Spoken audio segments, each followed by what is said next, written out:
Listo. Entonces, el principio que ya habíamos estudiado, estos tres principios, reitero, los que vamos a ver ahora, están interconectados, ¿no? Estos tres que aparecen en la página o en la capítulo 11, capítulo 12 y en el capítulo 13 están interconectados.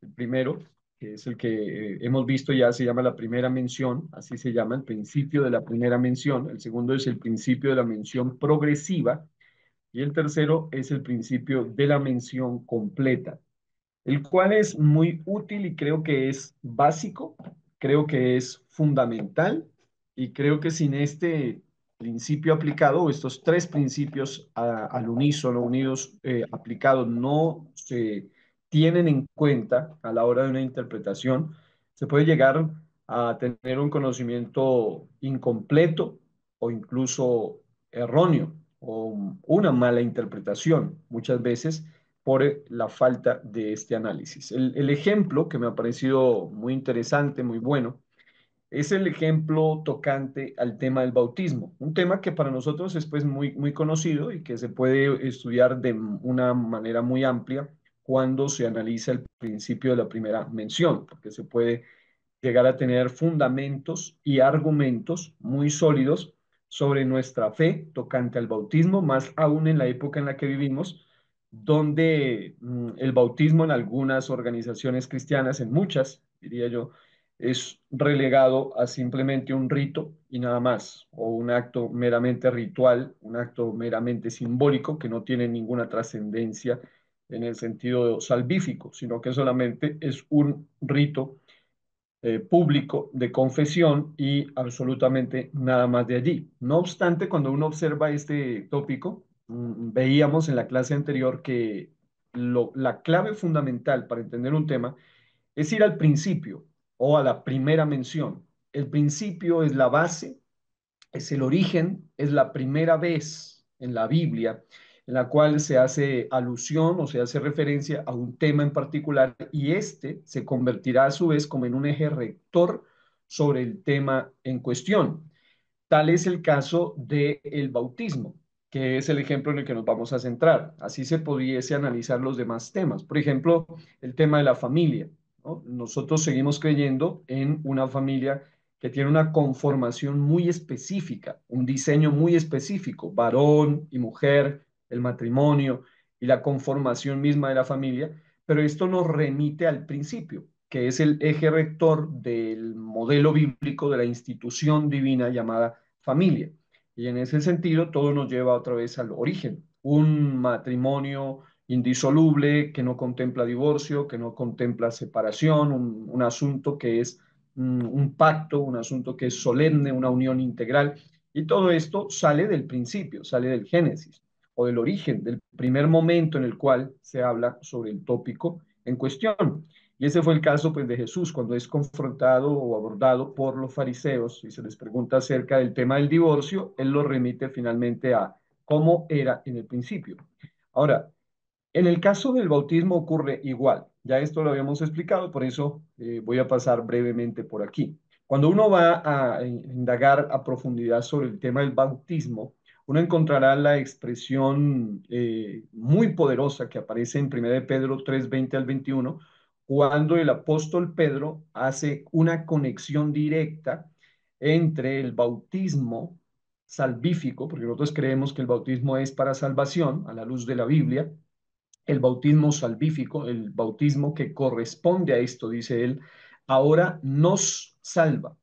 A diferencia de como lo leen algunos trinitarios, ¿no? Algunos lo leen diciendo el bautismo que corresponde a esto ahora no salva. Pero cuando uno lee el versículo, el texto dice el bautismo que corresponde a esto ahora nos salva. Y luego dice, no quitando las inmundicias de la carne, sino como la aspiración de una buena conciencia hacia Dios por la resurrección de Jesucristo. Ahora, el apóstol inspirado por Dios tiene ahí una capacidad evidentemente dada por Dios, muy poderosa, muy extraordinaria, porque en tan pocas palabras el apóstol lleva a unir una serie de asuntos que se convierten en una base fundamental de la doctrina de bautismo, pero es muy importante que en los textos precedentes dice los que en otro tiempo desobedecieron cuando una vez esperaba la paciencia de Dios en los días de Noé, mientras que se preparaba el arca, en la cual pocas personas, es decir, 8, fueron salvadas por agua. Y esta es la expresión clave, ¿no? Fueron salvadas por agua. Y esto hace una alusión directa al bautismo y a la vez una conexión directa con el diluvio.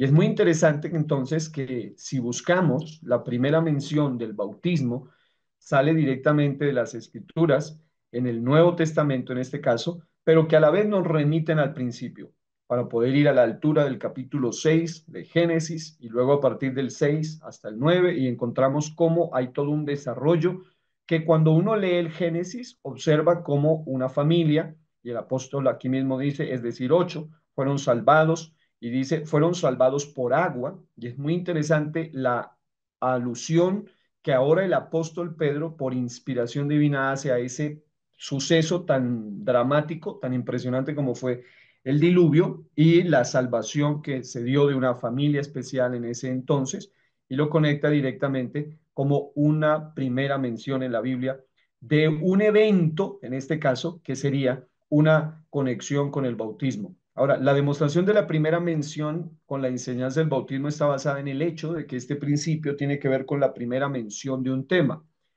Oiga esto, no la primera mención de una palabra en la Biblia, ya que Pedro identifica el diluvio de Noé como un tipo del bautismo en agua, y esto es considerado hacer la primera mención del tema.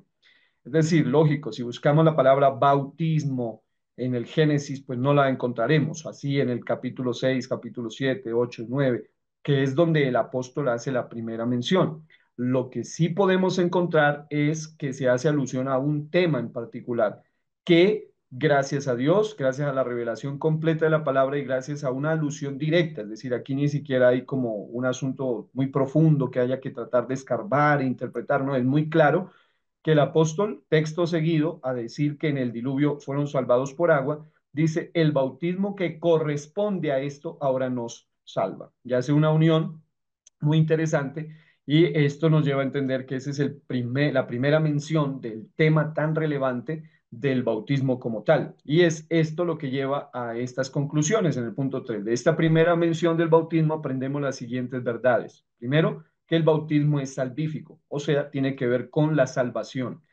Y esto es una doctrina para el unicitarismo en general. Esto es una doctrina. Hay algunas otras organizaciones de carácter llamado cristiano que no lo consideran así, pero nuestra base fundamental nos lleva a interpretar basado en este principio que se llama el principio de la primera mención y conectando la carta de Pedro, primera de Pedro 3, 20 al 21, con el tipo del bautismo en el Antiguo Testamento, que es el diluvio.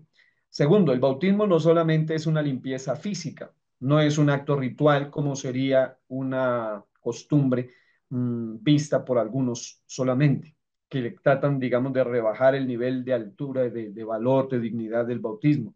Además, el bautismo será el paso dado por la persona que tiene una conciencia clara hacia Dios, es decir, ha confesado sus pecados y no tiene nada que esconder. Obviamente es una decisión a conciencia.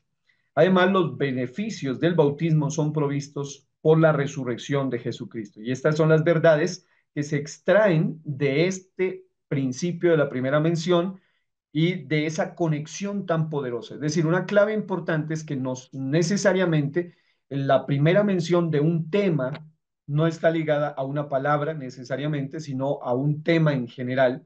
Y en segundo lugar, como en el caso, por ejemplo, del bautismo, no aparece en el Antiguo Testamento directamente, sino que es en el Nuevo Testamento donde aparece la primera mención de el bautismo y la relación que éste tiene con un episodio, con un evento del Antiguo Testamento.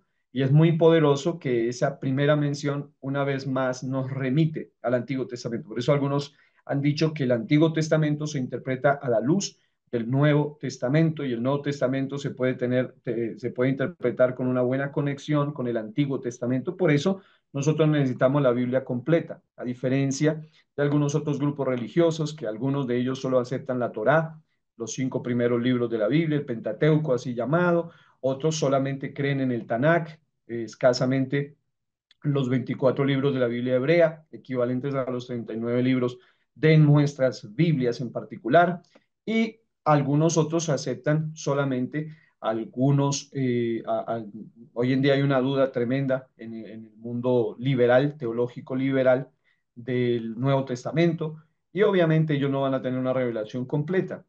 Nosotros tenemos, gracias a Dios, el privilegio de tener la escritura completa y eso nos llevará a entender verdades fundamentales. Ahora, conectando esto, el primer paso es el uso del principio de la primera mención, o sea, localizar con precisión la primera mención.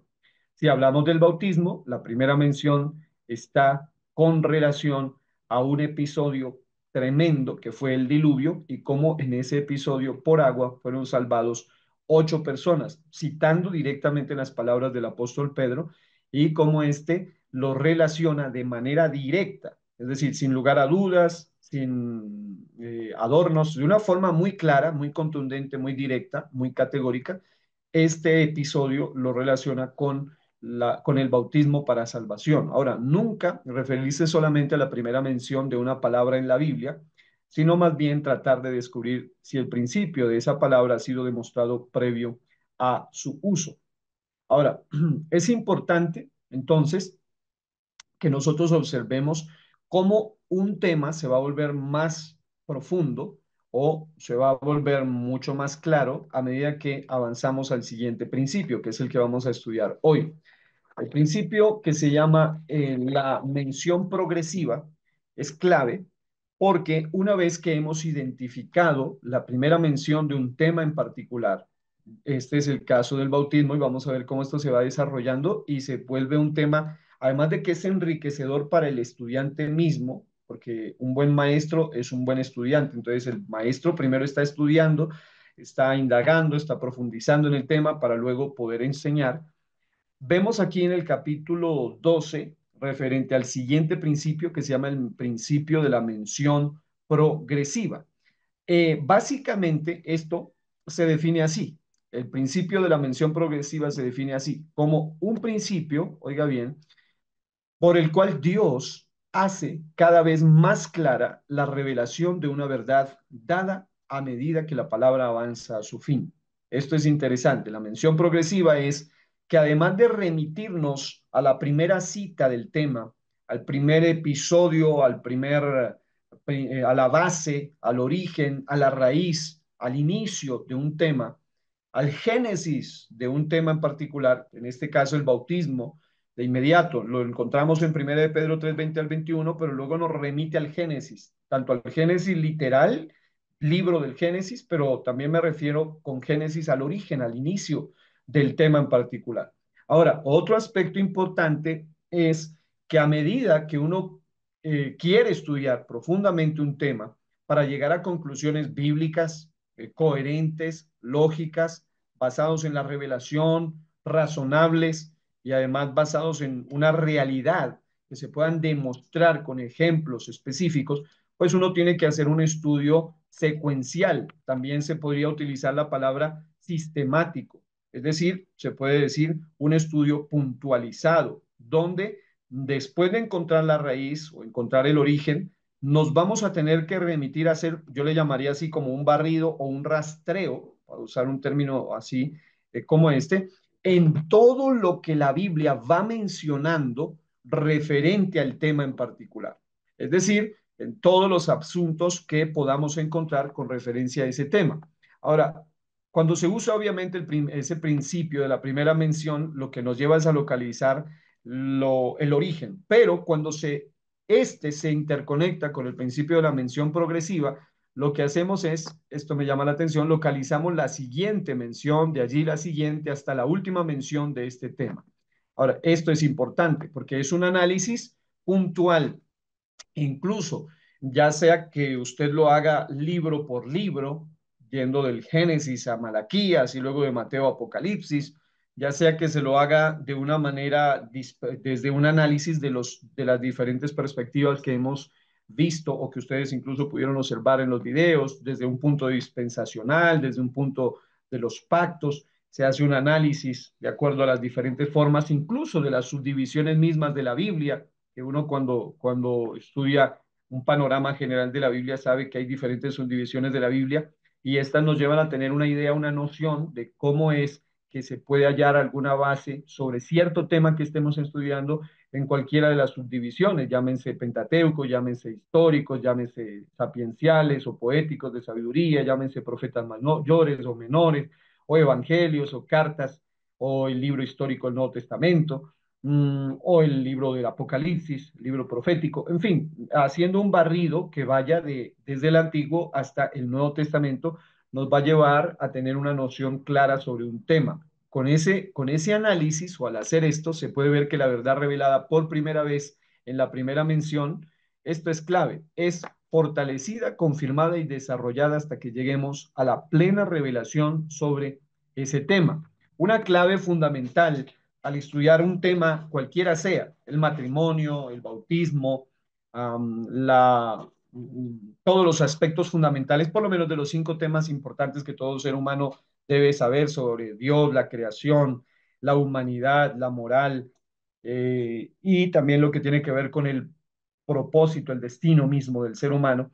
Si uno estudia, por ejemplo, esos 5 temas, se puede ir a hacer un análisis del Génesis al Apocalipsis basado en esas 5 realidades que todo ser humano debe saber y que solo la Biblia la responde con total certeza, y que son los 5 temas que abordan las diferentes religiones. Por ejemplo, cuando uno estudia religiones y sectas o religiones comparadas, o cuando uno hace un análisis de lo que responden las diferentes corrientes, ya sea religiosas o ideológicas, sobre estos 5 temas, finalmente uno se dará cuenta que ellos tienen una base, un génesis, un origen totalmente distinto, obviamente, a la Biblia, y por eso sus respuestas son tan distorsionadas. Cuando uno les pregunta a ellos sobre Dios, o les pregunta sobre la creación, o les pregunta sobre la humanidad, o les pregunta sobre la moral, o les pregunta sobre el destino, sobre el propósito y el destino del ser humano, las conclusiones van a ser totalmente diferentes basados en cuál fue su génesis. Por eso el principio de la primera mención es clave.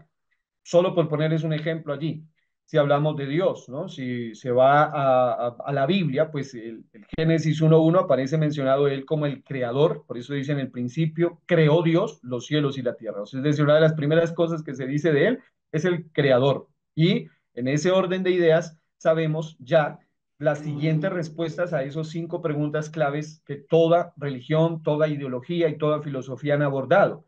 Entonces, número 1, ¿quién es Dios? Es el creador. Número 2, entonces, ¿quién es la humanidad? Pues la humanidad también es, según él mismo continúa diciendo, es creada por ese Señor, por ese creador. Ah, muy bien. Y además, ¿qué podemos decir sobre la moral?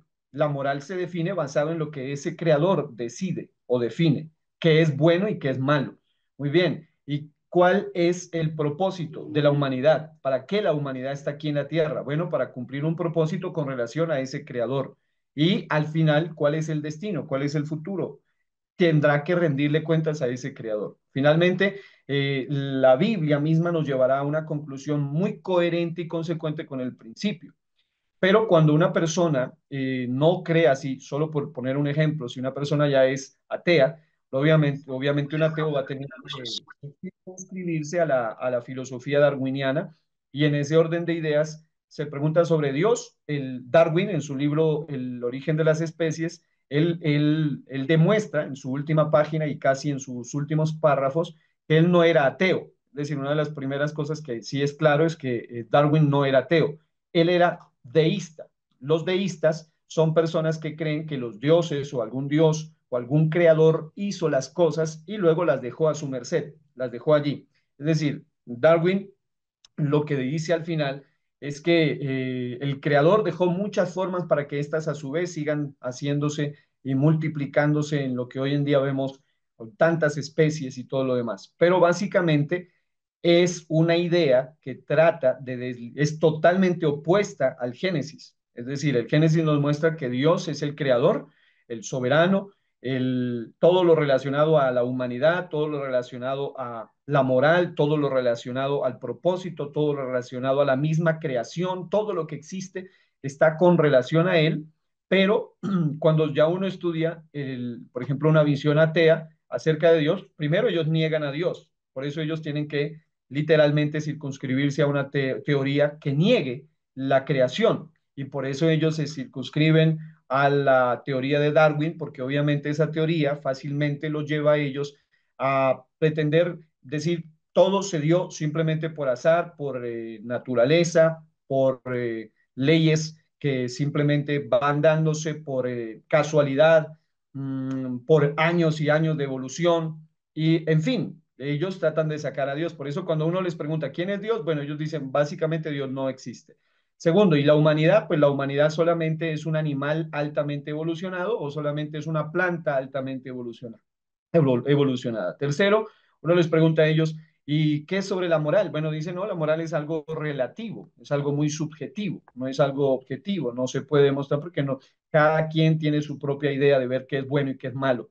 ¿Y qué piensan ustedes sobre el propósito y sobre para qué el hombre está aquí en la tierra? Pues ellos finalmente lo ven desde una visión solamente materialista, porque el hombre no es más que materia, más que solamente polvo cósmico o tierra y masa y moléculas y nada más. Y finalmente, ¿cuál es el destino? ¿No? Todo termina cuando el hombre muere. Es una visión totalmente diferente, solo por poner un ejemplo. Y pasa algo similar aún para los estudiantes de la Biblia. Es decir, cuando estos principios, el principio de la mención progresiva, el principio de la primera mención, y después el principio de la mención completa son analizados, también tiene mucho que ver, y esto es importante tenerlo en cuenta, cuál es la teología que regenta o que dirige o que guía al estudiante de la Biblia, ¿no? Por ejemplo, si vamos a hablar del infierno, lógicamente no se podrá llegar a las mismas conclusiones, aunque se use estos mismos principios, si el que estudia, por ejemplo, es un adventista al final va a llegar a conclusiones de que definitivamente el infierno realmente no es real como se lo enseña la Biblia y además que nadie va a estar eternamente en un lugar de condenación, sino que simplemente después de un juicio van a ser todos eliminados y ya dejarán de existir. En cambio, los otros estarán gozando de una eternidad con Dios. Entonces, es una conclusión peligrosísima, diabólica realmente y además muy, muy tremenda aunque ellos también aplican estas menciones, estos principios. Cuando ellos estudian cualquier organización, cualquier secta o cualquier religión que estudia la Biblia, también va a aplicar estos principios. Se van a la primera mención, luego hacen un análisis de las menciones progresivas y finalmente la mención completa, pero lo que rige su pensamiento los va a llevar a una conclusión totalmente diferente. Solo por poner un ejemplo más y continuar aquí. No es lo mismo, no serán iguales las conclusiones de una persona que cree lo que creo que nosotros creemos la mayoría y ese es el punto. Definitivamente son personas que creemos que la Biblia es la palabra de Dios, que la Biblia es inspirada por Dios y al ser la Biblia la palabra de Dios y la palabra inspirada por Dios, vamos a la Biblia con plena certidumbre, con fe. Pero hay otros que entre comillas se llaman teólogos que se acercan a la Biblia como si fuera un libro cualquiera y no creen en la inspiración plenaria de la Biblia, una inspiración plenaria de las escrituras, sino que ellos básicamente enseñan o creen que la Biblia es solamente parte, tiene la palabra de Dios y otra parte no, y al final no se sabe qué es de Dios y qué no es de Dios, o qué es de hombres y qué no es de Dios, y que finalmente es un libro no confiable. Entonces, las conclusiones igual van a ser totalmente diferentes dependiendo de qué es lo que rige o qué, cuál es el pensamiento del estudiante. Ahora, si nosotros vamos a estudiar, por ejemplo, digamos, siendo direccionados por la forma como nos están explicando acá en este libro sobre el tema del bautismo, lógico, vamos hacia allá creyendo en la resurrección de Cristo, creyendo en el poder del nombre de Jesús, creyendo que es el nombre de Dios revelado, creyendo que Él vino a ser el Salvador. Estas son doctrinas que rigen también este asunto y también creyendo de base que el bautismo es para salvación. Y con base en ello es que se desarrolla este asunto. Ahora, dice los autores, ilustramos el principio de la primera mención con el uso que Pedro hizo del diluvio mundial para simbolizar el bautismo. Esto es algo básico acá. Ahora, pero a medida de que se avanza en las escrituras o se hace un estudio de diferentes pasajes con relación al tema del bautismo en la mención progresiva, vamos a encontrar otros pasajes, ya no, por ejemplo, el de Pedro, 1 de Pedro 3:21, sino, por ejemplo, el de Pablo, para simbolizar el bautismo en agua. En Colosenses 2:11 al 12 dice, en él también fuisteis circuncidados con circuncisión no hecha de mano, al echar de vosotros el cuerpo pecaminoso. Y dice, sepultados con él en el bautismo, en el cual fuisteis también resucitados con él mediante la fe en el poder de Dios que le levantó de los muertos. Entonces, aquí encontramos una profundización y a la vez una mención más referente al bautismo o tocante al bautismo. Y luego vemos aquí digamos, unos principios muy interesantes que finalmente sirven para profundizar en el tema. Aquí Pablo lo que hace es indicar que la circuncisión del Antiguo Testamento era un símbolo de una gran realidad, el bautismo del Nuevo Testamento.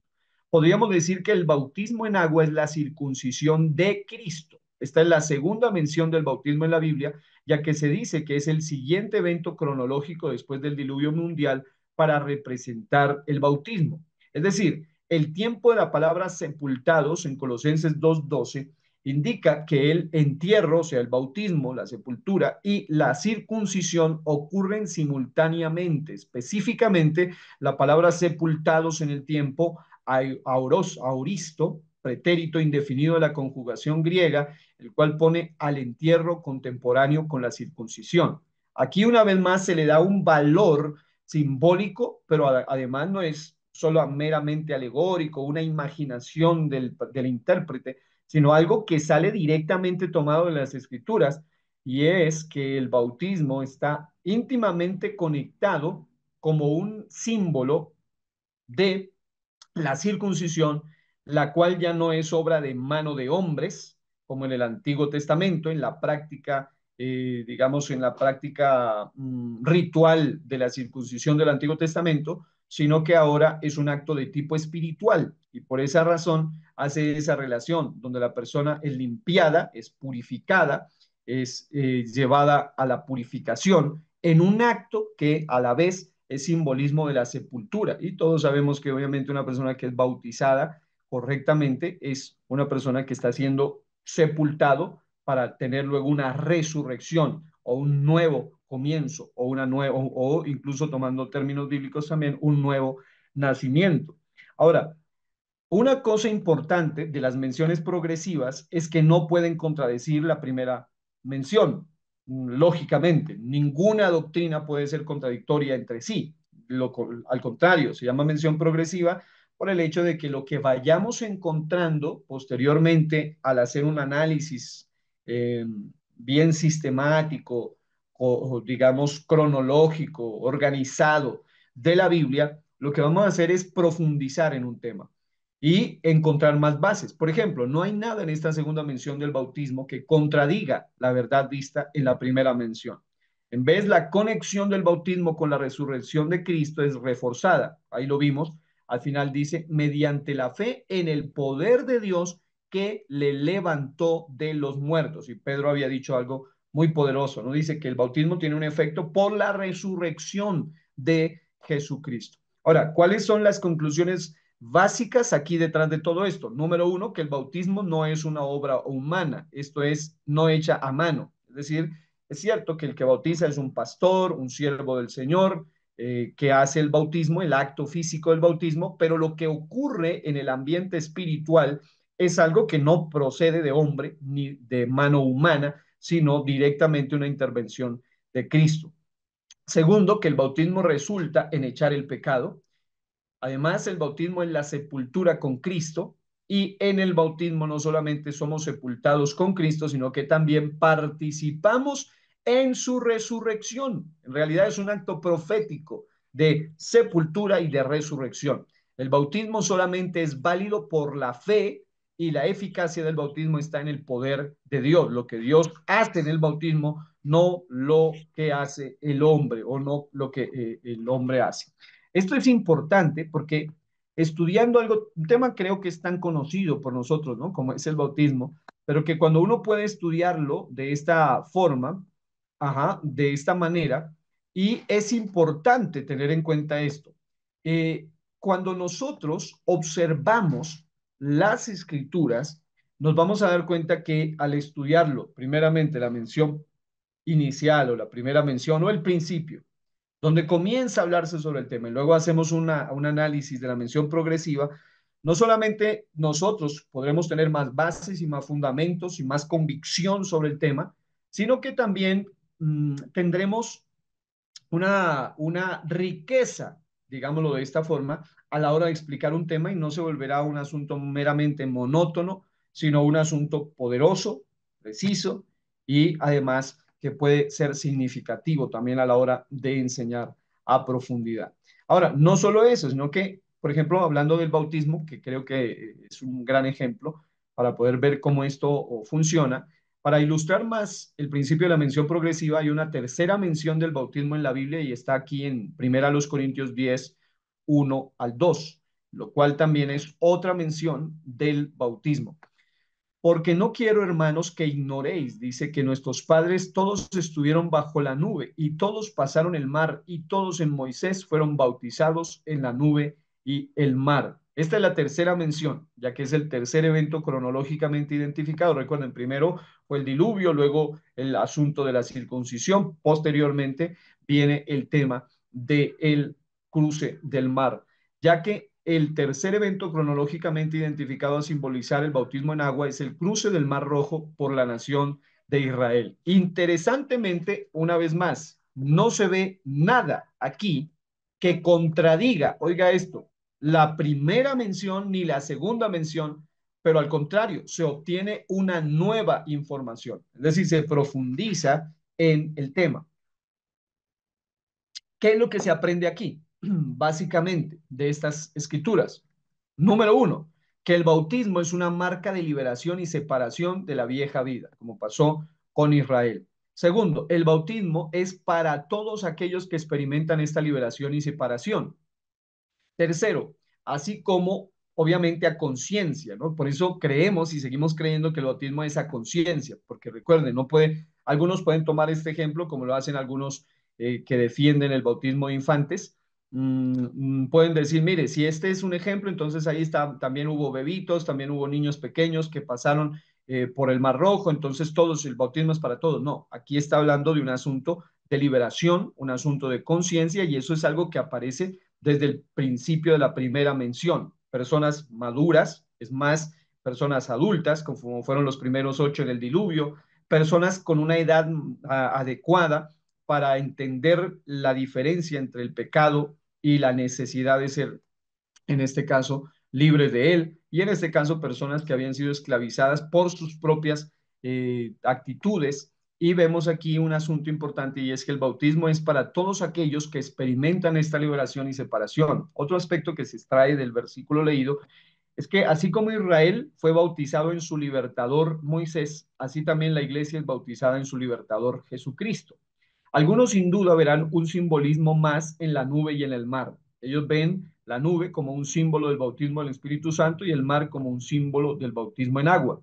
Así que, si aún no tuviéramos Hechos 2:38, que es pues obviamente clave, y otras citas bíblicas similares, nosotros sabíamos de las tres primeras menciones del bautismo de la Biblia lo siguiente. Es decir, como pueden ver, teniendo en cuenta la primera mención, la segunda mención y la tercera mención, la explicación y la profundización van incrementándose y hasta aquí no hemos tenido que hacer uso de la imaginación, de la suposición, de yo me imagino, yo creo, sino de asuntos extraídos directamente de la Biblia. Número uno, que el bautismo es salvífico, como lo diría 1 Pedro 3:20 al 21, que el bautismo no solo es una limpieza física, que será el paso dado por las personas que tienen, y este es el eje rector de lo demás, una conciencia clara hacia Dios. Esto anularía el bautismo de infantes también. Ella ha confesado sus pecados, un infante no ha cometido pecados y no tiene nada que esconder. Por otro lado, los beneficios del bautismo son provistos por la resurrección de Jesucristo. El bautismo no es una obra humana, esto es no hecha de mano, esto es lo que se va unificando digamos, en el espectro y en el estudio más amplio y profundo del tema. El bautismo resulta en echar el pecado, en la sepultura con Cristo, es la sepultura con Cristo. En el bautismo no solo somos sepultados con Cristo, sino que también participamos en su resurrección. Ahora, además, el bautismo es válido solamente por la fe, por eso se requiere que el que es bautizado tenga claridad, tenga, además de conciencia, tenga fe en lo que está haciendo, a diferencia del bautismo de infantes, donde ni siquiera saben qué fue lo que hicieron con ellos. Por otro lado, está la eficacia del bautismo, está en el poder de Dios. Lo que Dios hace en el bautismo no lo hace, el hombre lo hace. El bautismo es una marca de liberación y separación de la vieja vida. Es un acto profético y de fe. El bautismo es para todos aquellos que experimentan esta separación y liberación, así como Israel fue bautizado en su libertador Moisés, también así también la iglesia es bautizada en su libertador Jesucristo. Y es bien interesante digamos, este estudio, porque definitivamente nosotros vamos a observar que el análisis de un tema más profundamente o más ampliamente nos lleva a amar, nos lleva a profundizar un tema de tal manera que podemos encontrar que no hay contradicción alguna en las escrituras, sino que al contrario, cada vez que se haya una mención con referencia al tema en particular, lo único que se está encontrando es digamos, un cimiento más, un pilar más, una profundización más referente a este aspecto en particular. Ahora, si se sigue analizando, usted va a encontrar muchos argumentos de personas que no creen, por ejemplo, que el bautismo sea necesario, ni siquiera creen en el bautismo en agua, por eso practican el bautismo de aspersión, que así le llaman, lo cual es casi una contradicción de términos básicamente, porque bautismo es sumergir por completo, y en este caso en agua. El de aspersión es solo rociar con agua, entonces hay una contradicción lógica en términos, pero aún así hay algunos que van a tratar de encontrar errores en la escritura. Aquí luego el autor nos va a proponer una tesis ahí bien interesante, pero quiero seguir el hilo de lo que es relevante ahora aquí en el tópico que estamos tratando.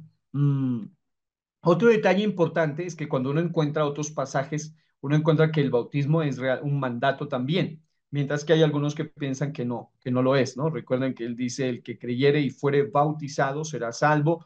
También dice, vayan y hagan discípulos a todas las naciones, bautizándolos, es decir, habla de un asunto que está íntimamente ligado con la conversión e íntimamente ligado con el creer. No basta solo con el acto de fe, con lo que algunos le llaman hoy una oración de fe solamente, sino que se requiere un compromiso directo. Ahora, aquí hay un asunto claro. Entonces, el principio de la mención progresiva es una extensión del principio de la primera mención y parte del principio de la mención completa, debido a que la verdad se desarrolla o despliega progresivamente en la Biblia. Ningún versículo contiene la verdad entera en cualquier tema dado. En otras palabras, para poder estudiar a profundidad un tema, se requiere, lógicamente, un estudio completo también de la escritura. En el caso de mi hermana Claudia dice, no hay una edad específica para el bautismo de un menor. Bueno, si tomamos un término bíblico, no, lógico, no hay un versículo que diga a tal edad se puede bautizar una persona. Lo que sí se puede tomar en la Biblia es la conciencia. La conciencia es la que regenta nuestra capacidad de ser bautizados o no, o nuestra necesidad de ser bautizados o no.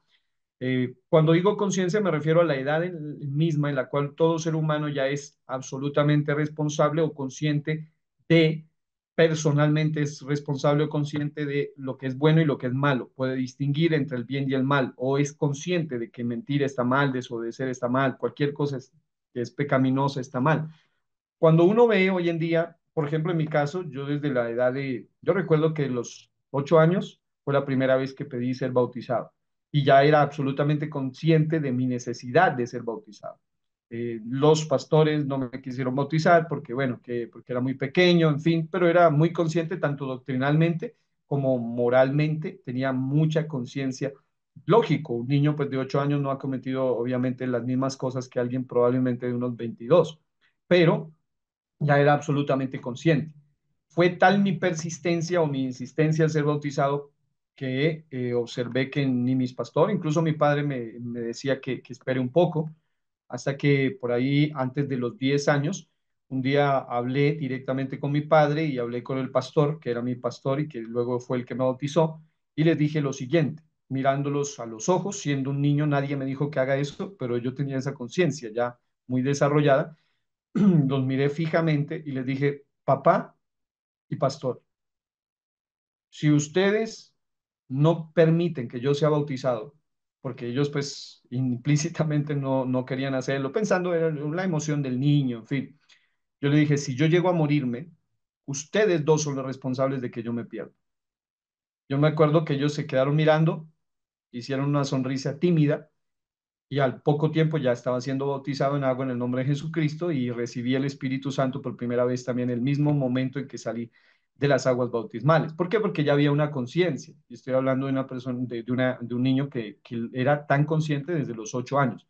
Entonces, hay personas que a veces tienen 8 años y ya tienen una conciencia muy clara.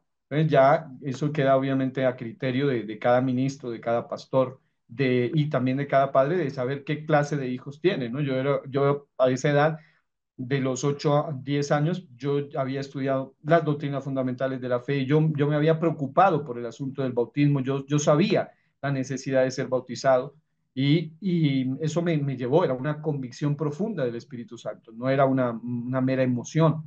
Entonces, todo depende. En cambio, también uno encuentra, y para eso está el discernimiento de los pastores, ¿no? Uno encuentra a veces niños que ven que como los otros niños se bautizaron, ellos también, o sea, un acto solamente meramente un juego, pero hay otros que sí la tienen bien clara. Yo recuerdo muchas cosas de mi bautismo, entonces, en cuanto al bautismo, debe ser una persona que tenga conciencia y que se note que tiene conciencia, pero no hay una edad específica. Ahora, obviamente hay diferencia entre un niño y un infante. Nosotros estamos en contra del bautismo de infantes. Infantes son personas que no tienen una conciencia de lo que hacen. Son personas básicamente que no tienen pecados y que por ende tampoco tienen una conciencia porque no han cometido pecados a conciencia. Pecados de cualquier índole, aún desde los que aparentemente son más sencillos, que ya se cometen es en el momento en que ya la persona ha desarrollado conciencia. Entonces, esto tendrá una discusión de índole psicológico, en fin, pero cuando uno ya va a las escrituras, la conciencia es, digamos, la clave para poder definir si una persona es apta o no lo es para el bautismo. Debe ser tan consciente no solo de que necesita bautizarse, sino incluso de la realidad misma de la doctrina, que es que hay algunos que hoy en día, y a veces se ve, eso se está volviendo muy común, de personas que se bautizan y no tienen ni la remota idea de qué es lo que están haciendo. O sea, ¿y esto para qué es? ¿O esto cómo es? Se les hace por lo menos las 4 o 5 preguntas más sencillas para una persona ser bautizada y no saben responderlas, como por ejemplo, ¿qué simboliza el bautismo? ¿Para qué nos bautizamos? ¿Por qué nos bautizamos?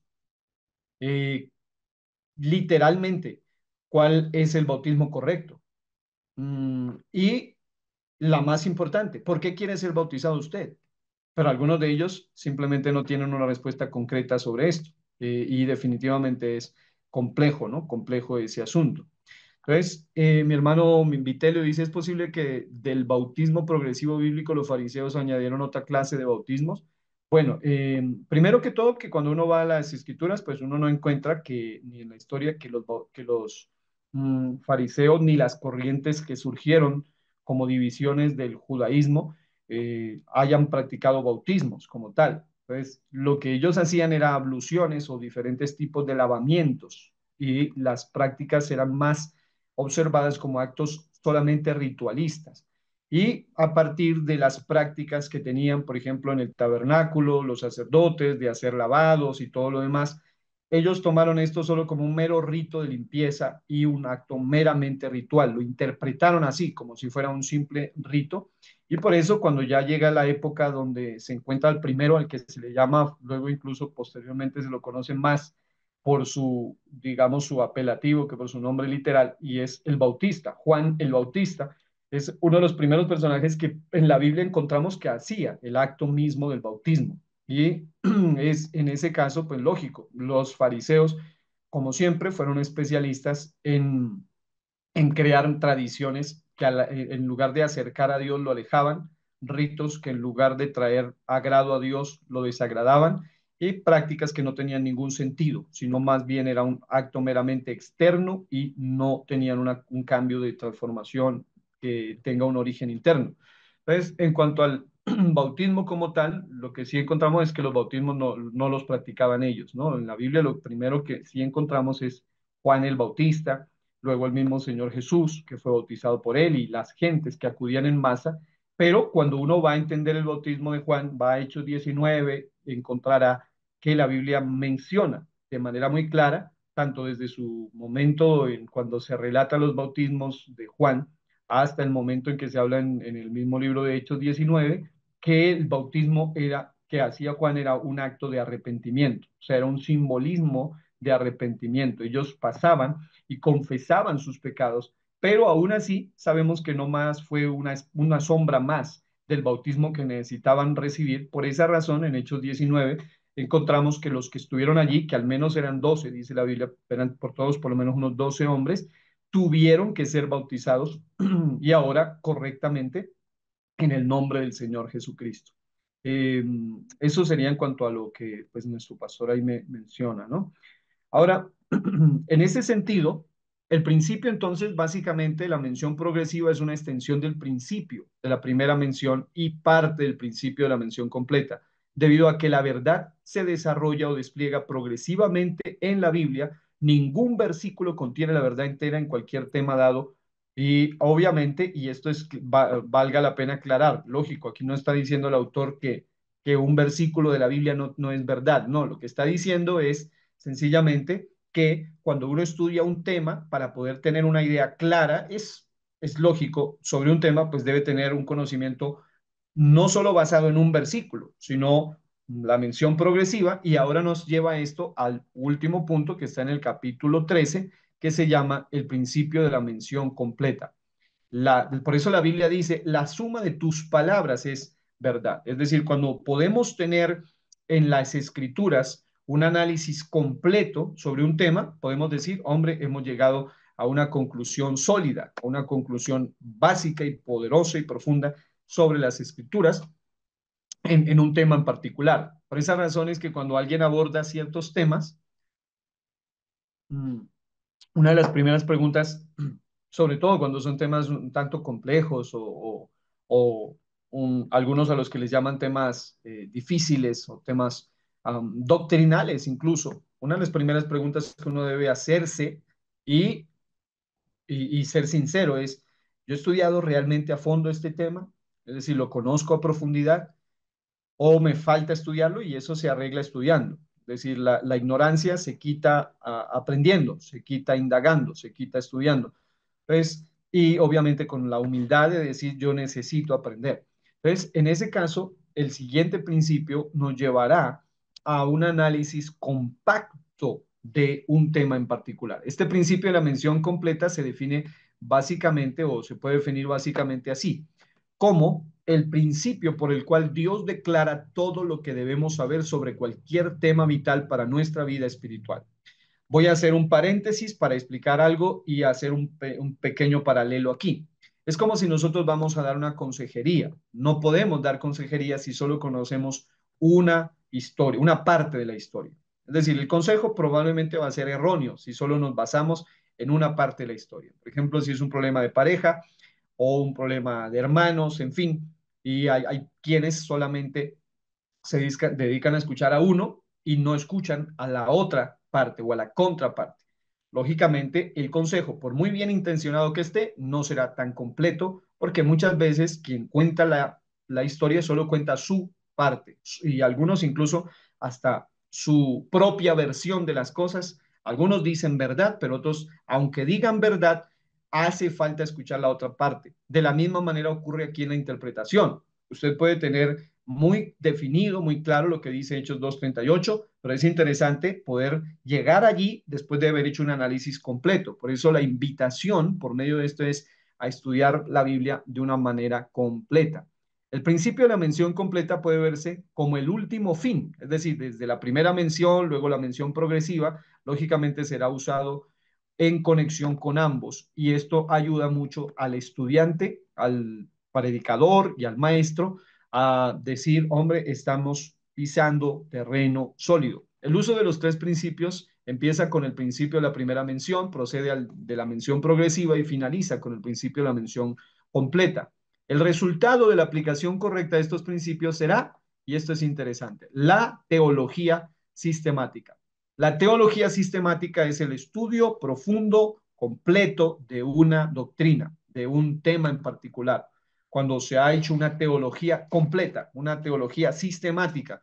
Y es fundamental cuando se hace una teología sistemática, estudiar los versículos, uno, que hablan sobre el tema, dos, las sombras, los tipos, las figuras que hablan sobre el tema, tres, los ejemplos sobre el tema, y cuatro, las diferentes menciones, como podemos verlo, la primera, la progresiva y la completa, sobre el tema en particular, lo que nos llevará a tener una conclusión sólida y coherente. Y esa es una de las claves de cualquier interpretación correcta, hermenéutica, exegéticamente hablando, la interpretación correcta finalmente no lleva a contradicciones, sino que lleva a que se complemente, se consolide una doctrina en particular. Ahora, es importante esto, también destacarlo, voy a señalar acá. Es importante que ningún versículo relacionado con un tema específico quede fuera al formular la enseñanza doctrinal sobre ese tema y que ninguna referencia puede ser usada para contradecir a otra, sino más bien solamente para calificarla, ¿no? Esto es interesante. Una de las razones por las cuales, por ejemplo, cuando uno escribe un libro, sobre todo si trata un tema que es doctrinal, por la cual muchas veces se puede demorar una persona años en la elaboración del mismo, es por el hecho de que debe asegurarse de este aspecto, y es que no se me escape nada con relación al tema, es decir, ningún versículo mencionado en la Biblia que sea explícito o incluso algo indirecto con relación al tema. ¿Por qué? Porque en algún momento alguien va a salir con un versículo y dirá, pero mire, esto no aparece en el estudio. Y claro, no contempló esta escritura, entonces probablemente su tema o su estudio es incompleto. Entonces, el estudio sobre cualquier tema, ya sea en este caso, para seguir el orden, el tema del bautismo, es crucial para poder entender a profundidad un tema. Ahora, para continuar la ilustración del efecto combinado de estos tres principios, con la relación al bautismo, subsecuente a 1 Corintios 10, 1 al 2, se hallan menciones en los evangelios. Es decir, aparte de las menciones de Pedro, las menciones de Pablo, referente al bautismo, podemos encontrar también las menciones en los evangelios. Esto es lo que nos lleva a una mención completa en cuanto a lo que tiene que ver con este tema. Un ejemplo de ellos es Mateo 3, 6, 11 al 13, donde dice que eran bautizados por él, o sea, Juan en el Jordán, confesando sus pecados. Él dice, yo a la verdad os bautizo en agua para el arrepentimiento, pero el que viene tras mí, cuyo calzado yo no soy digno de llevar, es más poderoso que yo. Aquí habla del Jesús vino de Galilea a Juan al Jordán para ser bautizado por él. Ahora, nada aquí contradice a alguna mención previa del bautismo en agua, esto es clave, sino más bien su relación con la confesión de los pecados y el arrepentimiento es resaltada. Notamos que aún Jesús fue bautizado para cumplir toda justicia. En otras palabras, de aquí ya se pueden extraer aspectos bien claves, y uno de ellos es que el bautismo es algo que es correcto hacer, es necesario hacer, no como algunos hoy, incluso supuestos teólogos, interpretan de que no hace falta siquiera el bautismo.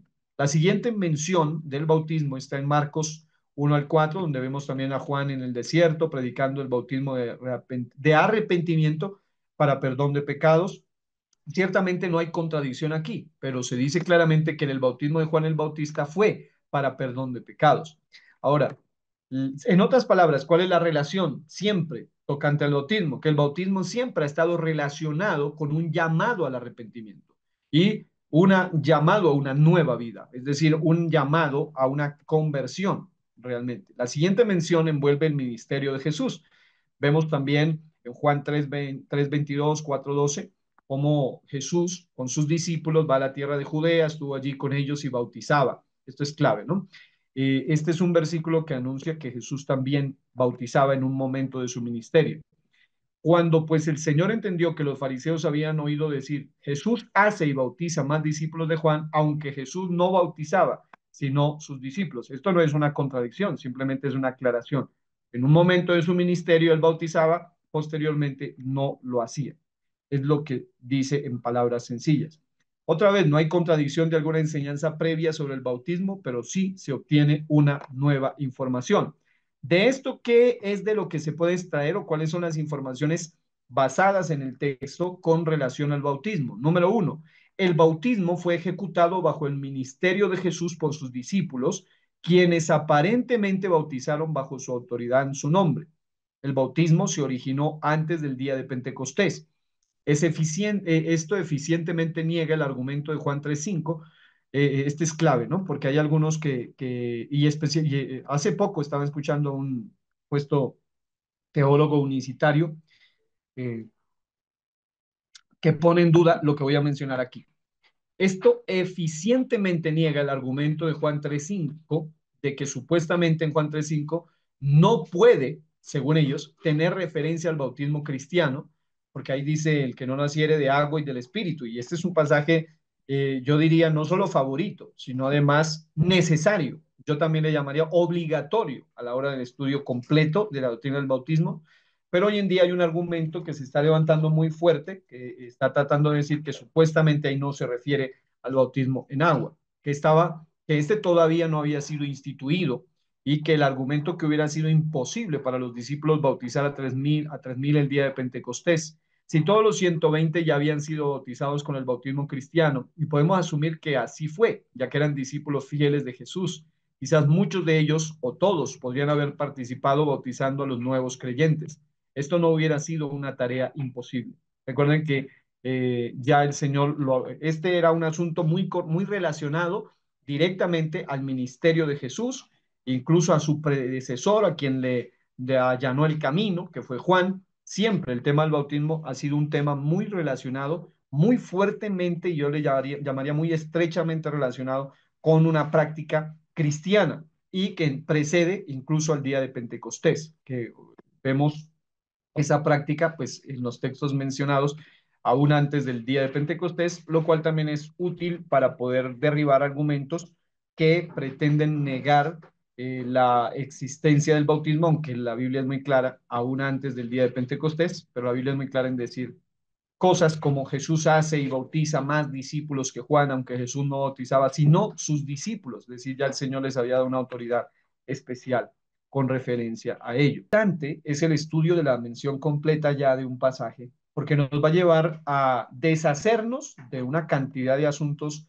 extraños o de una cantidad de asuntos, digamos, contrarios a la fe o que pretenden poner en sombra de duda, digamos, los fundamentos de nuestra fe, ¿no? Hay una mención muy popular que está en Mateo 28:19, donde se hace énfasis en el nombre, y eso es algo pues muy conocido por nosotros. Dice, mientras que no hay ninguna contradicción aquí con cualquier mención previa, sí podemos ver que el bautismo es un mandato de Cristo y debe obedecerse, lógicamente. También notamos que el bautismo debe hacerse en el nombre. Sabemos cuál es ese nombre del Padre, el Hijo y el Espíritu, solo hay un nombre. Esto es el bautismo, debe ejecutarse por una autoridad específica y la autoridad, según el Nuevo Testamento lo dice muy claramente, hay solo un nombre bajo el cielo dado a los hombres en el cual podemos ser salvos, Hechos 4:12, pero también dice que solo hay un nombre que es sobre todo nombre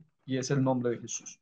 Ahora, como lo han notado los comentadores de la Biblia, este es un nombre singular, un nombre. Es decir, aún comentaristas se han dado cuenta de eso y es que es obvio, si es un buen comentarista bíblico va a tener que notar lo que aquí vemos demarcado como una singularidad, la singularidad del nombre, el nombre. En vista del hecho que sabemos que menciones previas han indicado que el bautismo es en Jesucristo, y que menciones subsecuentes también dicen que el bautismo se ha hecho en su nombre, examinemos entonces el versículo y vemos esto. Número uno, el nombre de Dios en el Antiguo Testamento es conocido como Jehová, del tetragramatón, Yod-Hei, Vav-Hei. En el nombre Jesús significa Jehová Salvador. Por lo tanto, no hay discrepancia entre el nombre Padre y de Jesús. Básicamente, esto es doctrina del nombre que creo la conocemos muy bien, en el sentido de que hay muy claras especificaciones de cómo debe ser hecho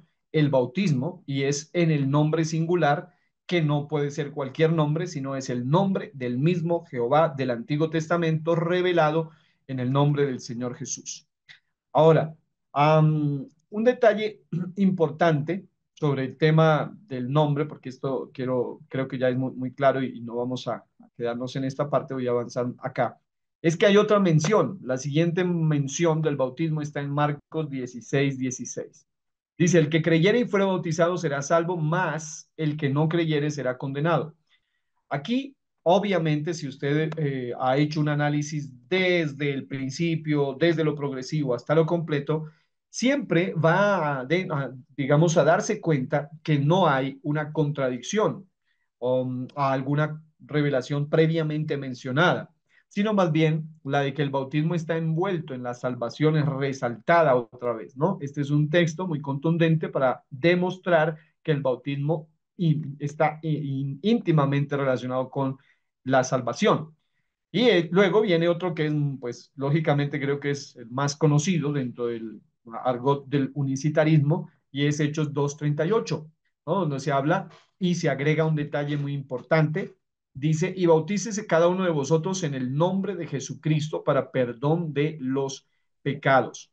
Ahora, para el tiempo que se llega a este versículo usado en el principio de la mención completa, nada es una sorpresa. Los versículos anteriores han indicado la conexión del arrepentimiento con el bautismo, solo que aquí se hace un énfasis más claro en esto, para perdón de los pecados, y que está íntimamente relacionado con las menciones previas, pero se hace alusión a que ahora es en el nombre de Jesucristo, que además de ser un bautismo para salvación, es también para perdón de los pecados.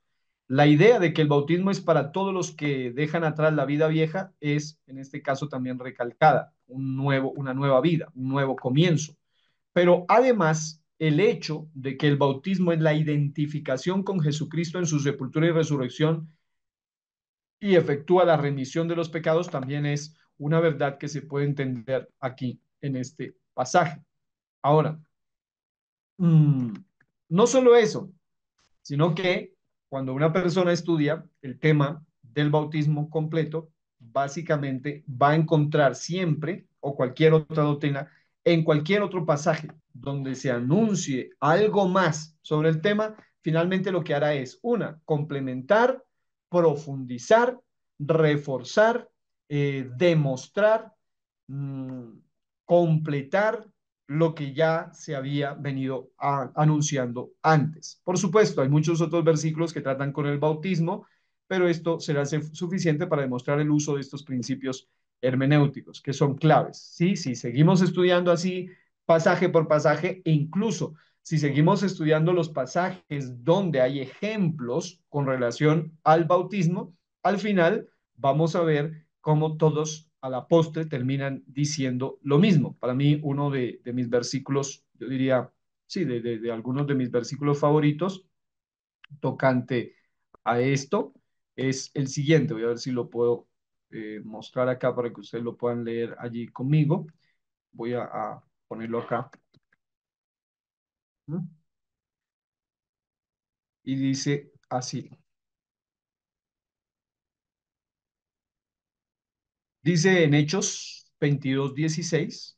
Este creo que es obviamente un versículo que en tan pocas palabras dice lo que todas las menciones van a decir básicamente, ¿no? Dice, y ahora, ¿por qué te detienes? Levántate y bautízate y lava tus pecados invocando su nombre.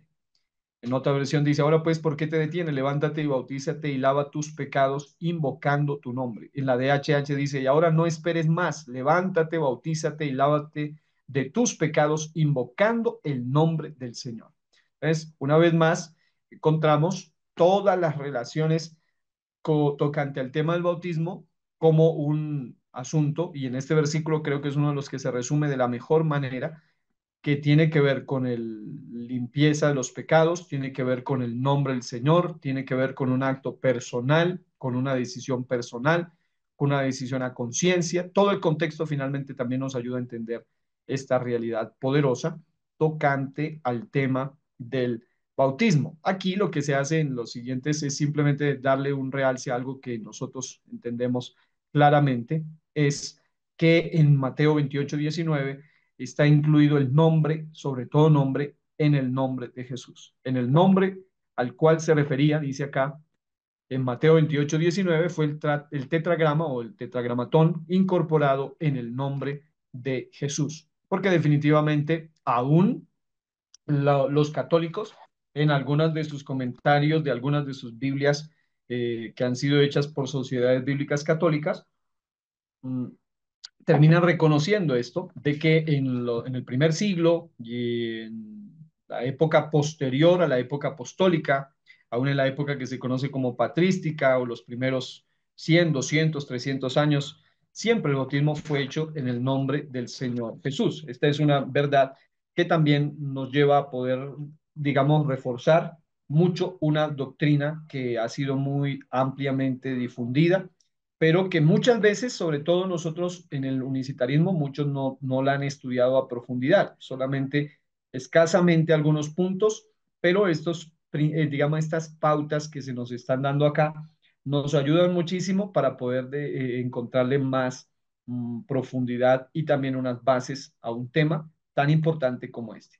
Ahora, mm, este tema creo que es práctico para nosotros por el hecho de que pues, nosotros conocemos este tópico en particular, pero quiero que pasemos, ustedes van a analizar, ahí, si ustedes van a la lección 14, el principio del contexto es algo que ya lo hemos mirado ampliamente, lógico, no se puede dar una interpretación correcta si no se conoce el contexto del pasaje, el capítulo 15 habla del principio del acuerdo, lo cual es evidente, es decir, no podemos llegar a tener una interpretación correcta con una aparente contradicción de la Biblia, por eso incluso hay un estudio que se desarrolla muy apasionante que se llama el estudio de la inerrancia de las escrituras, pero también hay otro estudio que tiene que ver con las aparentes contradicciones en la Biblia, el cual se especializa exclusivamente en analizar todos los pasajes bíblicos donde hay unas supuestas contradicciones o unas aparentes contradicciones.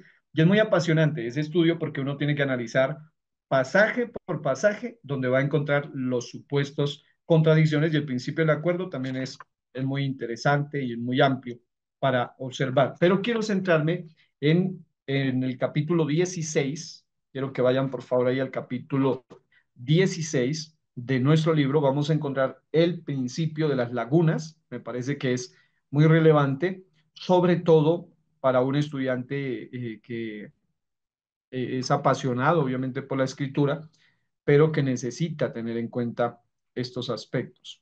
Muy bien, va hasta las 10:40. Bueno, estamos bien con el tiempo.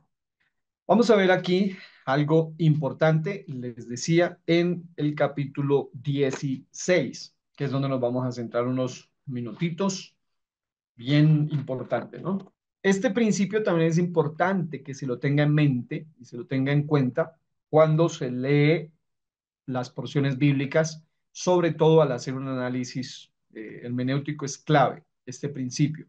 Básicamente, este principio es definido de la siguiente manera: como el principio de revelación divina por el cual Dios en las escrituras judías, en este caso, ignora algunos periodos de tiempo, salteándose siglos sin ningún comentario. Esto es clave. Es decir, todo estudiante de la Biblia debe tener en cuenta que las Sagradas Escrituras fueron escritas, pues lógico, por judíos, por eso se le llaman también las escrituras judías, a excepción de Lucas, que era un gentil, según la mayoría de eruditos. En ese orden de ideas,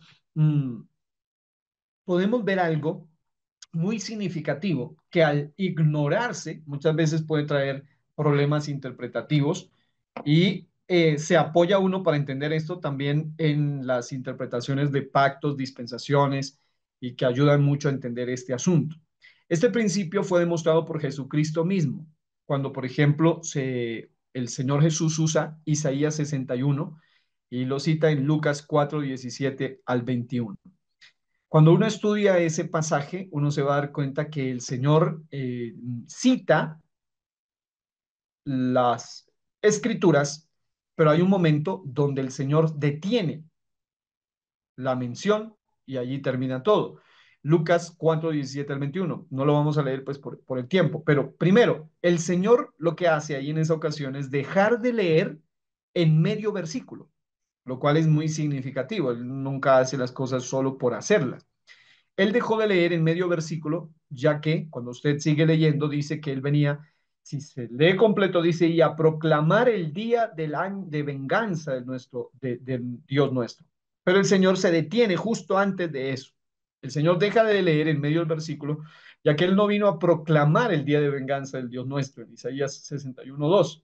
¿Y por qué? Porque obviamente en su primera venida o en su primera manifestación, el Señor no vino a establecer ese día de venganza que hace alusión a la gran tribulación. Obviamente, Él no vino a cumplir eso en su primera venida. Por eso Él se detiene allí. Ahora, este día está por venir, mientras que Isaías no lo vio.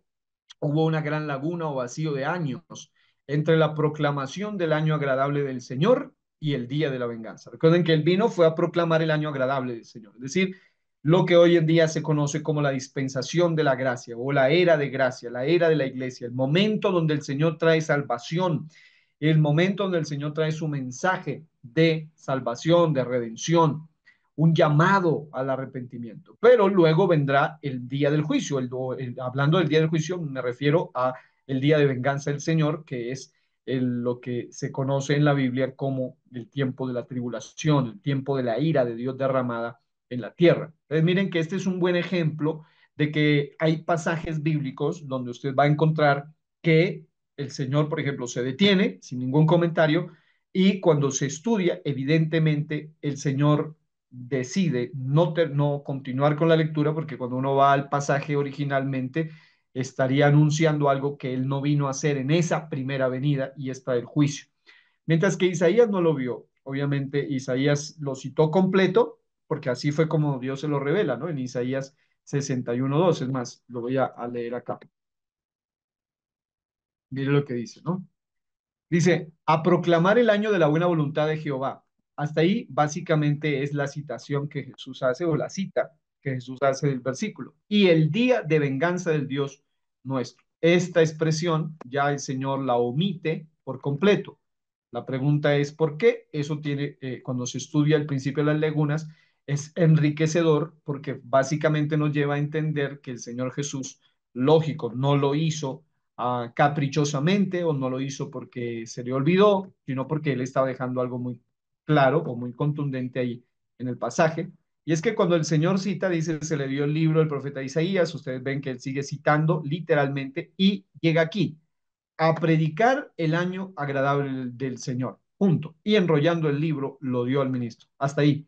Y uno dice, bueno, y el resto del versículo, precisamente esto se explica con el principio de las lagunas. Es un principio que nos lleva a entender que hay asuntos o que hay pasajes como este en particular en el cual el Señor evidentemente también deja algo claro de su ministerio y es que él vino en su primera venida a esto, a predicar el año agradable del Señor, un tiempo de esperanza, un tiempo de salvación, un tiempo donde él era el Cordero de Dios que quita el pecado del mundo, que venía como el Redentor.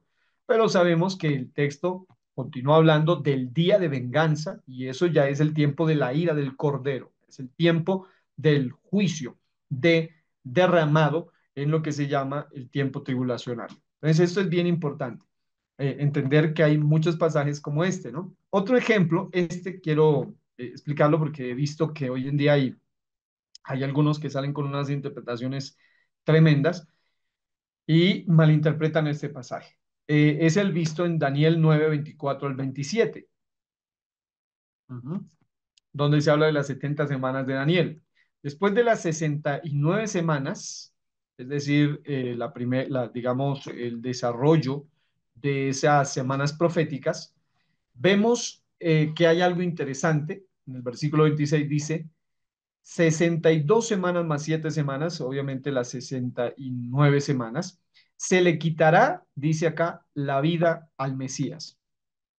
En el mismo pasaje antiguo testamentario se habla en Daniel 9, 24 al 27 sobre el Mesías, ¿no? Y he notado, he oído a varios, no por lo menos gracias a Dios pastores, pero sí he escuchado a algunos que interpretan algo tan tan tremendo como eso. Y es que cuando van a estudiar este pasaje, ellos confunden algo muy tremendo y lo cual los lleva a afirmar cosas que son terribles. Dice, sabe pues y entiende que desde la salida de la orden para restaurar y edificar a Jerusalén hasta el Mesías príncipe habrá 7 semanas y 62 semanas, o sea, 69 semanas. Se volverá a edificar la plaza y el muro en tiempos angustiosos. Pero noten la expresión aquí clave, es la palabra Mesías príncipe. ¿A quién se refiere con Mesías príncipe la Biblia? Pues al Señor Jesús, literalmente. Pero después dice, versículo 26, y después de las 62 semanas se quitará la vida al Mesías. ¿A cuál Mesías? Pues al Señor Jesús. Muy bien, mas no por sí. Y el pueblo, oiga esto, de un príncipe, y aquí con minúscula, que ha de venir, destruirán toda la ciudad del santuario y a su fin serán con inundación y hasta el fin de la guerra durará las devastaciones. Y aquí continúa, y por otra semana confirmará el pacto con muchos. ¿Quién es este? El príncipe que ha de venir, que se refiere al anticristo. Pero algunos, al ignorar una hermenéutica básica, o sea, una hermenéutica mínima, terminan afirmando que supuestamente este mi príncipe que ha de venir, que imagínense lo que hará, destruirá la ciudad, traerá inundación, provocará una guerra, confirmará un pacto con muchos, eh, y aquí ya habla de la semana 70, a mitad de la semana 70 hará cesar el sacrificio, hará cesar la ofrenda, después con la muchedumbre, oiga esto, de abominaciones, o sea, será un promotor de abominaciones, y aún así llegan a las conclusiones de que supuestamente este príncipe que ha de venir dice que es el Señor Jesucristo. O sea, obviamente algo descabellado. No, en la Biblia es muy clara en mencionar en estos versículos, oiga esto, en estos pocos versículos entre el 25 y el 27, hay una distancia impresionante. Eso se llama el principio de las lagunas. Porque hasta el versículo número 25 hasta la primera parte, digamos, de este principio, 26 dice, y después de las 62 semanas se quitará la vida al Mesías, mas no por sí. Hasta aquí, ojo, mire, un solo versículo habla del momento en el cual el Señor estuvo aquí en la tierra y fue crucificado. Se quitará la vida al Mesías. Muy bien, pero hay un punto y coma en un mismo versículo. Y luego dice, y el pueblo de un príncipe que ha de venir destruirá la ciudad y el santuario y su fin será con inundación, hasta el fin de la guerra durará la devastación. En el mismo versículo hay una tremenda laguna, se le llama así laguna por el hecho de que en un mismo versículo se habla de un episodio que es la muerte del Mesías, del Señor Jesús, que ocurrió incluso hasta nuestra fecha, hace ya alrededor de 2000 años, y esta parte que aquí se menciona literalmente hay una doble interpretación profética, pues lógicamente los preteristas les encanta solo la primera parte, ellos dicen que esto se cumplió, esta segunda parte, en el año 70 después de Cristo, cuando Tito Vespasiano destruyó con sus hordas la ciudad, destruyó el santuario, en fin. Sin embargo, hay algo aquí que no concuerda con esa interpretación y es lo que sigue. Y es que se dice que este príncipe que ha de venir será un personaje que hará pacto, será un personaje que hará abominaciones y que no solamente eso, sino que dice que será en tiempos de consumación y lo que está determinado se derrame sobre el desolador y evidentemente está hablando de un tiempo en el cual Tito no vivió. Es decir, está hablando de un tiempo consecuente con la semana 70 de la profecía de Daniel, que es equivalente a la semana de la tribulación y gran tribulación. Así que evidentemente la aplicación, digamos, literal de este pasaje será en momentos donde haya una inundación y de lo cual la Biblia también habla ampliamente, un ataque severo contra Jerusalén, contra el santuario que para ese entonces tendrá que estar levantado, contra el pueblo. Habrá una falsa paz, un pacto falso de este ser que aquí se le llama el príncipe que ha de venir con minúscula, un anticristo. Dice que hará cesar el sacrificio y la ofrenda y sabemos cuando se analiza el tema completo que él se vendrá a poner en lugar de Dios.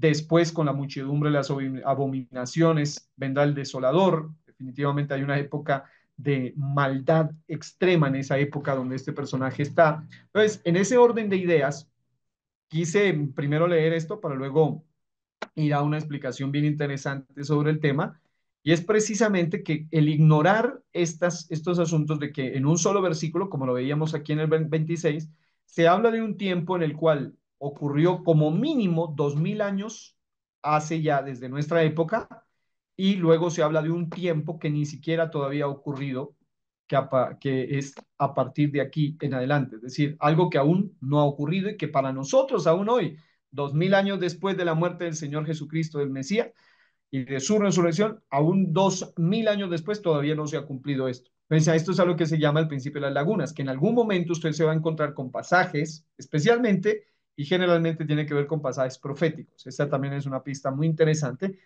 donde usted va a encontrar en un mismo versículo descripción de episodios que ya sucedieron y descripción de episodios que todavía están por suceder. Ahora, viendo un poco más sobre esto, la muerte no ocurrió durante la semana 70, o sea, la muerte del Mesías, como lo vimos. Obviamente ocurrió durante el final de la semana 69, al final prácticamente, lo cual hubiera sido la manera ordinaria de expresarlo si es que la semana 70 hubiera seguido inmediatamente después de la semana 69. Es bien importante. La semana 70 está por ocurrir. Eso es lo que escatológicamente se cree bíblicamente. Cuando el príncipe que ha de venir, que entre paréntesis aquí lo dice muy claro, es el anticristo, confirmará un pacto con el pueblo de Israel por una semana de 7 años. Recuerde que semana allí se refiere a semana de años. Aunque Daniel no lo vio, hubo una gran laguna de al menos casi 2000 años entre la semana 69 y la semana 70. Ahora, esto es interesante. Los profetas del Antiguo Testamento vieron el sufrimiento y la gloria de Cristo, pero no vieron los 2 milenios entre estos dos eventos. Es interesante porque ahora estamos viviendo en ese paréntesis al que se le llama el paréntesis de la gracia, un paréntesis que lleva ya más de 2000 años. El sufrimiento, o alrededor de 2000 años. El sufrimiento, por supuesto, habla de la crucifixión, la gloria habla sobre el milenio venidero. Ahora, para poder abordar un poco esto, podemos explicarlo de esto. Me gusta esa forma como él lo explica aquí. Dice, el principio de las lagunas frecuentemente se explica diciendo que los profetas vieron las cumbres de las montañas de la profecía, los puntos más altos, pero no vieron los valles entre ellas. Es decir, es como cuando una persona mira a lo lejos y mira solamente las montañas más altas, pero lógico, no se ve los valles. Es similar a lo que ocurre. Los profetas decían lo que el Espíritu les decía y escribían como lo hizo Daniel. Escribe un episodio en un mismo versículo, pero ese mismo versículo habla de episodios que ocurrieron hace 2000 años para nuestra época y de otros que aún todavía no se han cumplido o que aún no han ocurrido. Entonces, esto es bien importante. Ahora, aquí está el detalle, ¿no? El peligro en fallar a reconocer el principio de las lagunas es que conduce a unas interpretaciones erróneas, por ejemplo, con el tema del milenio, ¿no? Uno de ellos es el postmilenianismo o amileniarismo, y, y el amileniarismo. Es, aquí sería bien, muy bien. Ambos creen que la semana 70 de la profecía de Daniel ya se ha cumplido. Y ese es un problema interpretativo tremendo, ¿no?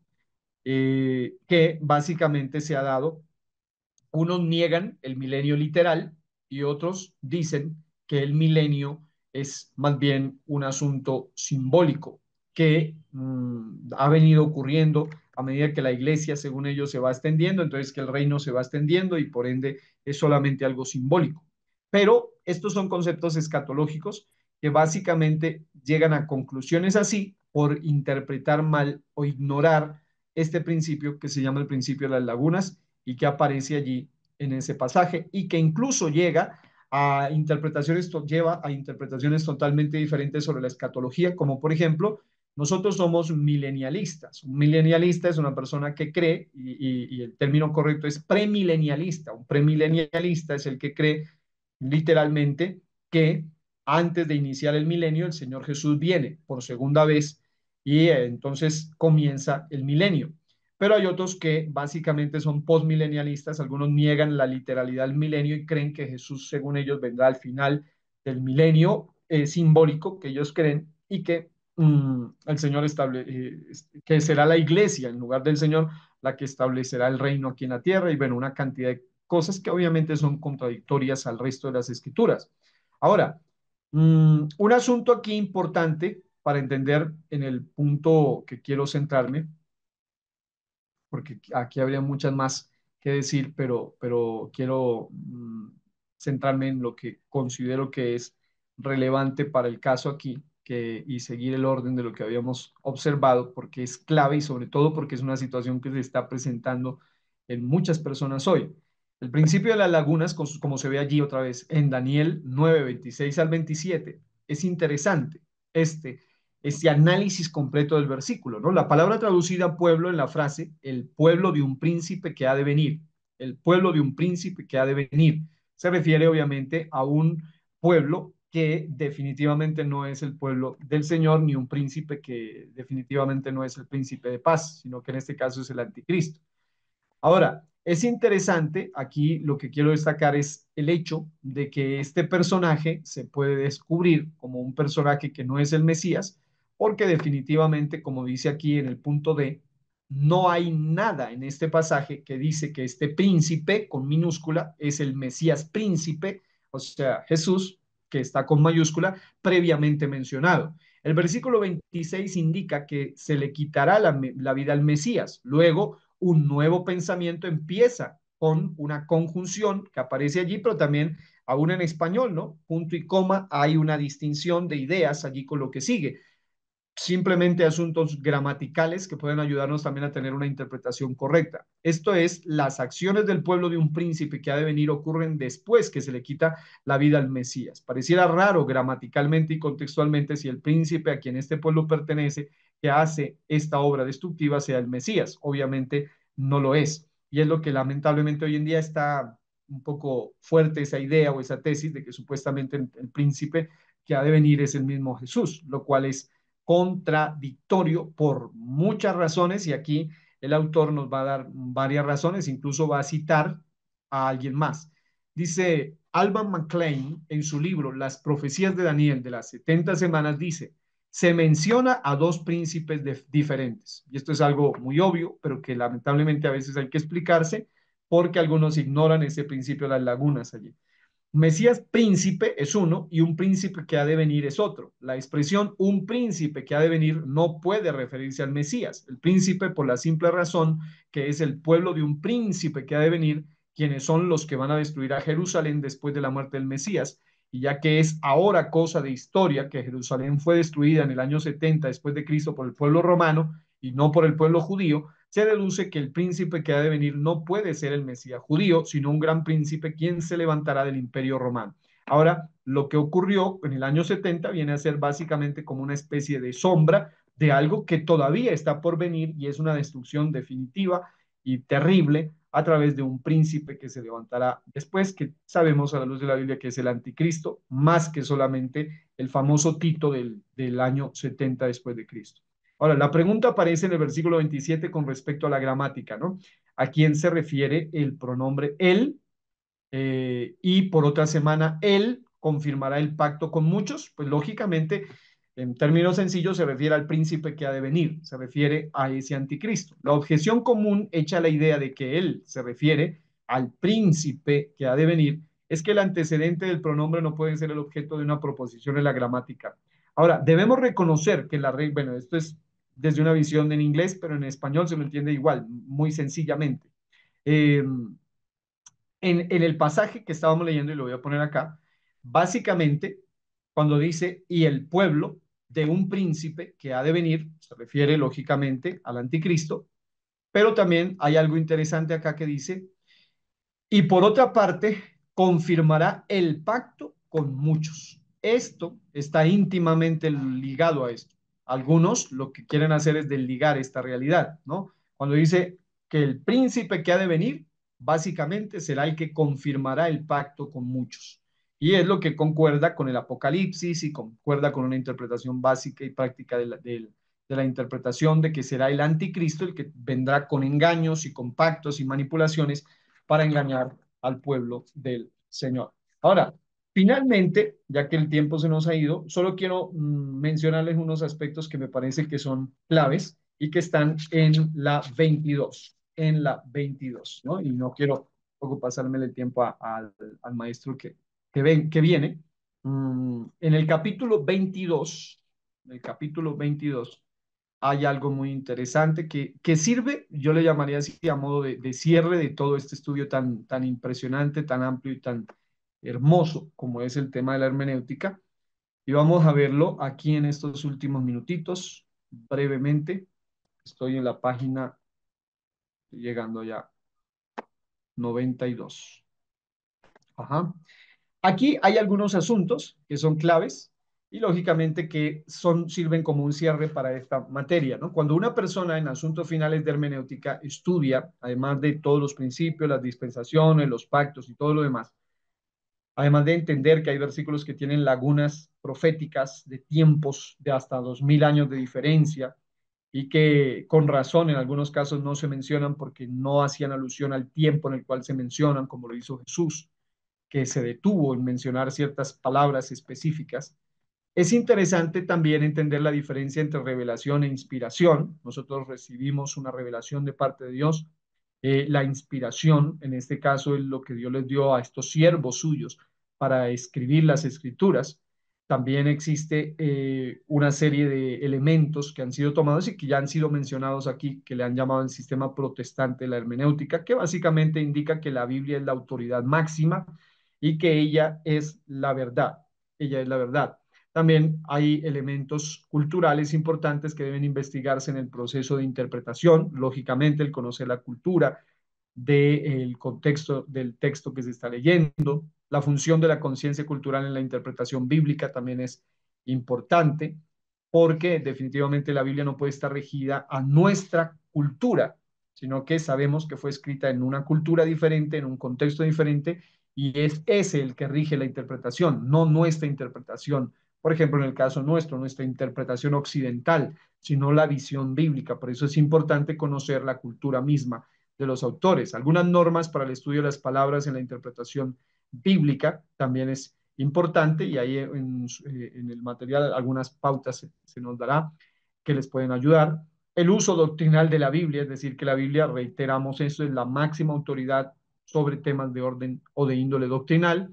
Conceptos principales que deben tenerse en mente al interpretar los diversos tipos de literatura bíblica y principios de aplicación del texto bíblico para el creyente contemporáneo. Estos se resumen en lo que hemos mencionado, ¿no? De que, y de lo que ya se ha estudiado, de que básicamente uno de los conceptos principales que debe tenerse en cuenta es lo necesario de interpretar la Biblia de manera literal, y la literalidad o la interpretación literal es la mejor manera de interpretar la Biblia porque nos llevará a conclusiones correctas, incluso cuando estudiemos algunas figuras que tienen que ver con como el lenguaje apocalíptico o figuras simbólicas en la Biblia, porque la interpretación literal nos llevará a declarar eso, es decir, a entender que hay pasajes de la Biblia que están escritos en un lenguaje simbólico y la literalidad definitivamente no nos deja equivocarnos, sino que nos guía, ¿no? Mi hermano dice, disculpe, tengo una pregunta en relación con el examen y el trabajo de hermenéutica. Bueno, en cuanto a el examen y el trabajo de hermenéutica, bueno, el tiempo se nos fue. Eh, ya les estaremos enviando la información para no pasarme el tiempo acá.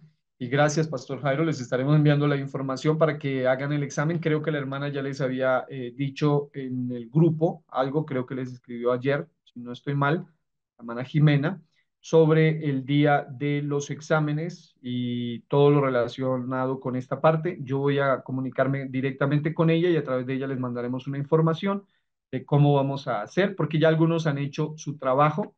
Debido a que también tengo bastante trabajo pendiente con otros compromisos, vamos a ver el nivel de trabajo que alguien haya hecho y dependiendo del trabajo también es posible que se pueda eximir del examen al que haya hecho un buen trabajo. Lo que sí es notable es que hay algunos puntos que explicar, incluso ahí ahora que califique voy a aclarar. Hay una confusión muy común y que creo que no es culpa de ustedes realmente, sino que que se debe a que aún eruditos lo han hecho mal, y es en decir que hay un pacto que se llama el pacto palestiniano, lo cual es un error anacrónico. Nosotros no creemos en el pacto palestiniano como algunos lo escribieron, lo vi en varios trabajos y muchos copiaron, pegaron y pusieron allí pacto palestiniano. Resulta que Palestina es un nombre que no existió, sino hasta el 132 y 135 después de Cristo. Es decir, jamás el Señor hizo un pacto palestiniano, jamás. Ese pacto palestiniano es una cosa que no existe en el sentido de que no existe el nombre Palestina, sino hasta el 133 y 135 después de Cristo. Y hay hasta las sociedades bíblicas y hasta la mayoría de escritos y hasta este libro aparece allí pacto palestiniano, lo cual es un error. Lo más correcto sería decir el pacto de la tierra, el pacto de la tierra prometida, punto. Pero para ser bíblicos a la hora de explicarlo, ¿no? El pacto, la palabra Palestina, como lo expliqué alguna vez, debería ser hasta quitada del canto que dice por las calles de Palestina Cristo andaba. Él nunca anduvo por las calles de Palestina porque para ese entonces no se llamaba Palestina, cada territorio tenía su nombre, Judea, Galilea. En la Biblia no aparece la palabra Palestina. Cuando digo la Biblia me refiero al texto sagrado, pero cuando ustedes vean comentarios, incluso mapas de sociedades bíblicas, al final aparece Palestina en tiempos de Jesús, lo cual es un error anacrónico. No existía Palestina hasta después de 132 años después de Cristo, que fue una imposición de un emperador que fue con el propósito de eliminar la memoria de los judíos. Entonces, definitivamente es algo que creo que vale la pena aclarar y que varios pusieron ahí en su trabajo pacto palestiniano, lo cual no es bíblico, no es correcto, no está bien. Entonces vamos a terminar orando por el tiempo y así nos despedimos. Gracias, hermanos, por ser de bendición. Espero que algo les podamos haber aportado, que Dios les bendiga, son ustedes muy juiciosos y oramos.